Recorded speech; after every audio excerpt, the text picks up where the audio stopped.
Chapter 43, Habitations of Cruelty. Open your eyelids, let your demons run. Black Rebel Motorcycle Club.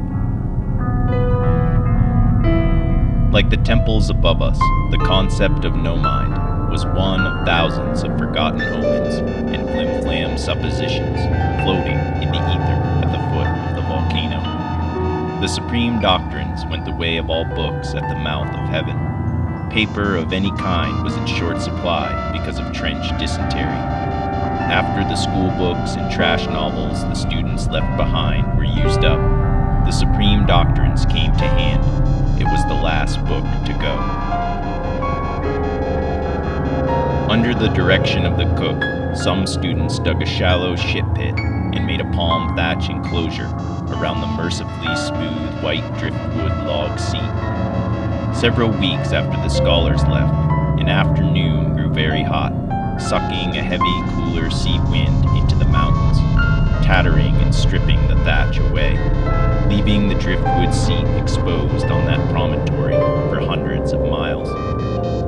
At first, I tried to read at least part of each page before it was used, but going 5 or 10 times a day, soon I'd just toss them to the worms and maggots. They didn't stay there long. They'd be ripped away from the pile, blown down to the cane fields, stuck on thorns or spiny palms, sometimes ripping free and blowing on to the whorehouse and to the sugarcane fields beyond it, as their sister pages had flown before them, an offering to the wind. Soon all that was left was the cover and the spine, a small person on an arching bridge of 2 lines, hobbling from a light brown mountain to a dark brown mountain, done in brush and ink. Until then, I hadn't thought about the introduction by Aldous Huxley. Huxley was a demigod to the bass player and others at Judgment Ridge because of doors of perception, yet I had made fun of the book while also reading it religiously in private. Well, that was all over now. I scraped my very raw ass with the cover and dropped it on the writhing mass.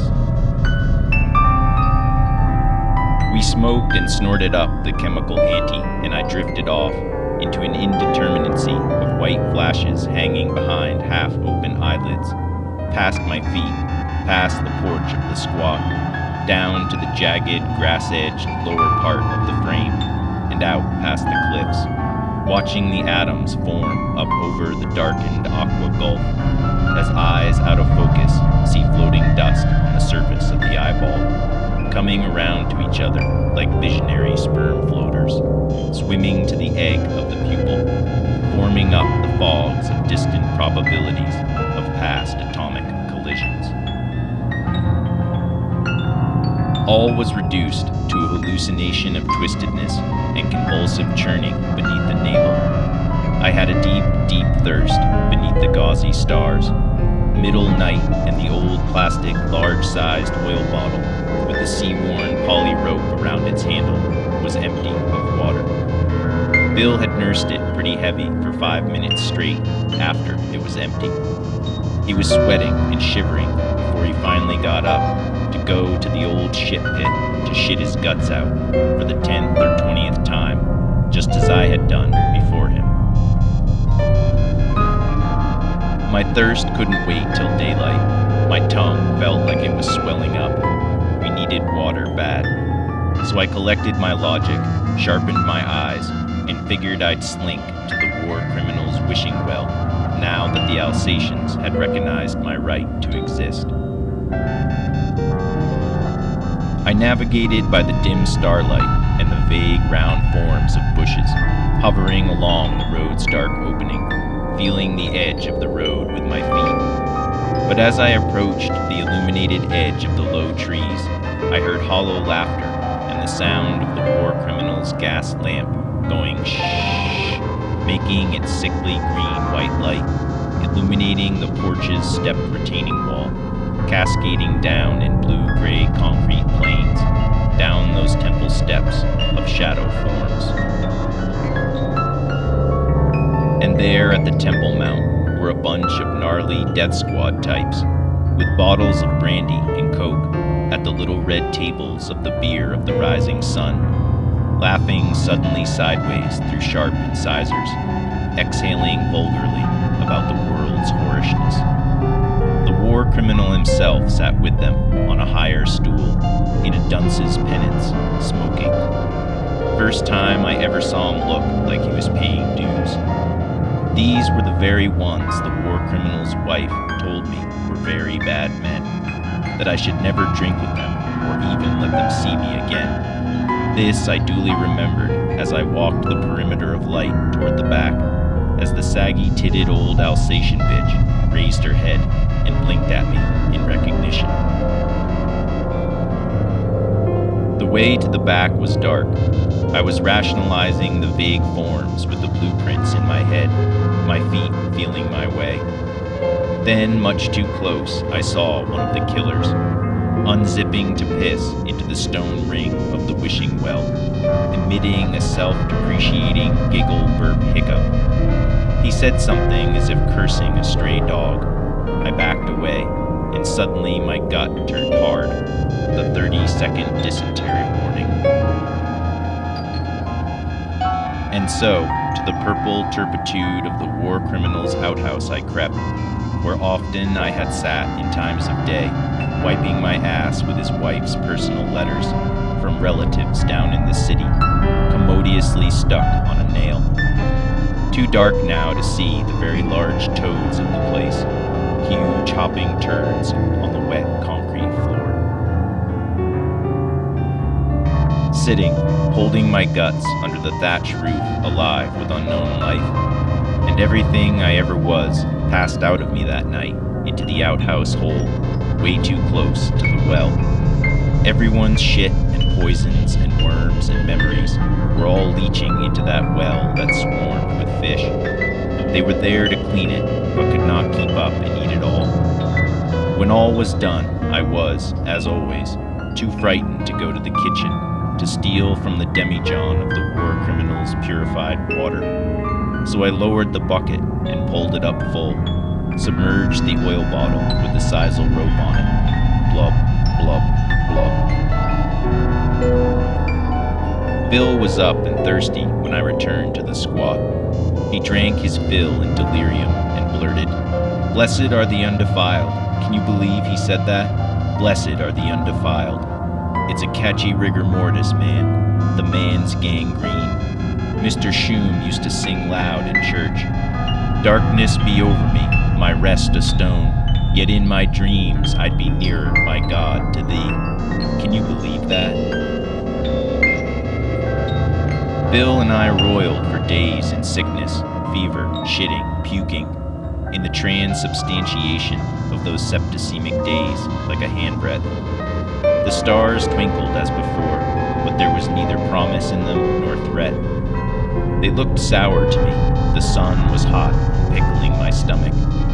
All was twisted tissue. I was an amoeba, a pain receptor.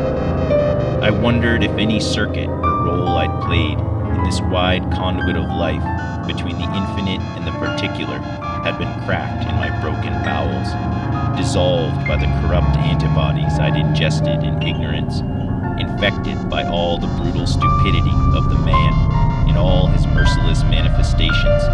But the answer to this moral gangrene was emptiness of mind and gut. Many trips to the poison well to get some gangrenous antibodies together from the piss and shit of criminals and killers and the innocent too, to fix as best we could the weak beasts of our own biomes, all the while dousing it down with powders and herbs to keep some base level of chemical flow, to strip away the American plaque on our bones and souls. As if I had a choice, I figured I may as well also root out or shit out those two-bit ideations emanating from those knee-high temples also, and with them all the people I had known, or the cultural figurines they'd made of themselves, because all those spirits of flesh or ectoplasm were germs to me now. I didn't believe any of it, forms without meaning. amoebas of the various landscapes that bore them. I rejected them, but lacked the specific antibodies to get them off me. In this long, sweaty struggle, Bill's hands knotted up at one point, in a pained prelude and portent to his future paroxysms. A convulsive prophecy of sunset days to come, hearing but not understanding, seeing but not perceiving, that all he was had cooked down, distilled, leaving a small stone, the prune pit of Joseph Goebbels, in the burnt-out cauldron of Bill's frustration. Bill was afloat in that distant division of his celestial longitude, where the stars of anger and denial and obstruction and fear are formed up, with the magnetism of those dim and obscure stars of hate, emanating out of Goebbels' throat, twisting his clubbed foot with the vehemence of his own black leather-cloaked self-ridicule and lies, an oratory most hated, feared, and dreaded. When the dark cloud of sickness passed, that little fever-distilled prune pit remained, lodged in the rhetoric of Bill's soul. It's the well-worn, malignant magniloquence Goebbels employed that Bill would exercise on me once he was wellish again. The night before I left on this trip, I snuck into my parents' room while they slept, and I went to my dad's top drawer where he kept his oddities, broken watches, old coins. There was always this playing card on top that he'd confiscated from a cadet, the Queen of Hearts, with this picture of a raven-haired woman with huge tits, but the printing was so cheap that her nipples dripped red like blood, and she had this surprised look on her face. But I wasn't after that stupid card. I was after the Hubertus.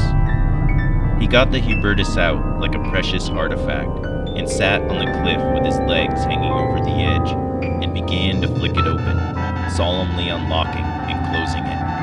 Motherfucker, like it was the end of every story. Then flicking it open with more anger. Motherfucker, staring at the sun